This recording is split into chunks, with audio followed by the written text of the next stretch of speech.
به نام خداوند بخشنده بخشایشگر.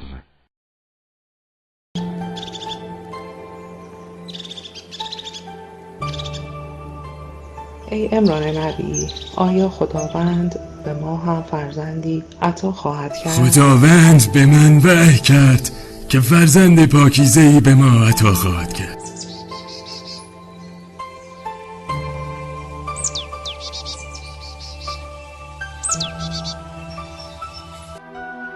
پروردگارا، آنچه را در رحم دارم برای تو نذر کردم که آزاد برای تو باشد، از من بپذیر. شاید تا به دنیا آمدن فرزندمان زنده نباشم. لطفاً مواظبش باش. نه، تو نباید به این زودی از دنیا بری. نه. سلام خواهر گلم، ماشاءالله چه دختر نازی به دنیا آوردی. من او را نذر معبد کرده ام. خداوند او و خاندانش را از شر شیطان نجات دهد. اسم این دختر نازنین رو چی گذاشتی؟ مریم. دلبندم، وقت اون رسیده که به معبد بروی. از زکریای نبی خواستم تا تو را به معبد ببرد. من هم زود به زود بهت سر خواهم زد.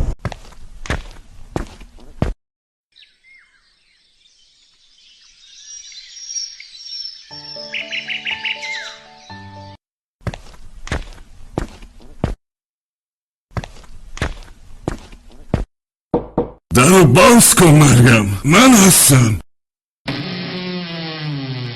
پروردگارا، من و پدر و مادرم مؤمنان را در آن روز که حساب برپا می شود بیامرز. عجب، میوه های زمستانی در این فصل بهار خیلی عجیبه.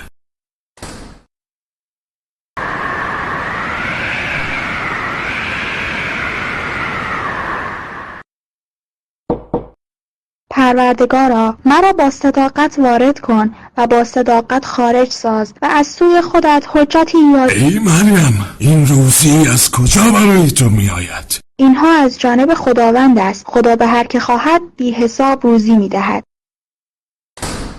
خدایا، چه کرامتی به این دختر عطا کرده ای.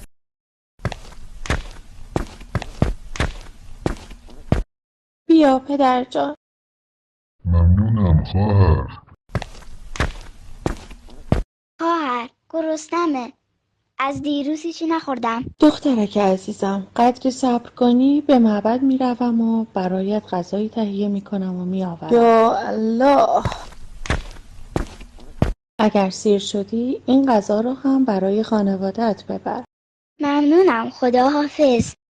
ای مریم، خداوند تو را برگزیده و پاک ساخته و تو را بر زنان جهان برتری داده است. ای مریم، فرمانبر پروردگار خود باش و سجده کن و با رکوع کنندگان رکوع نما.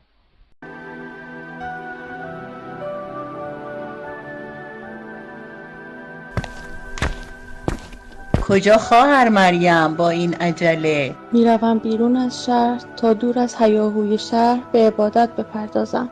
التماس دعا. پروردگارا، شکر نعمت‌هایی را که به من و پدر و مادرم ارزانی داشته‌ای به من الهام کن و توفیق ده تا عمل صالحی که موجب رضای توست انجام دهم.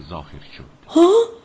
از شر تو به خدای رحمان پناه میبرم اگر پرهیزگاری. من فقط فرستاده پروردگار توام برای این که به تو پسری پاکیزه ببخشم. چگونه ممکن است فرزندی برای من باشد در حالی که تا کنون انسانی با من تماس نداشته و زن آلوده‌ای نبودم؟ فرمان چنین است: پروردگار تو گفته که آن بر من آسان است و تا او را نشانه‌ای برای مردم و رحمتی از جانب خیش قرار دهیم. ما از روح خود در او دمیدیم و او و فرزندش را نشانه بزرگی برای جهانیان قرار دادیم.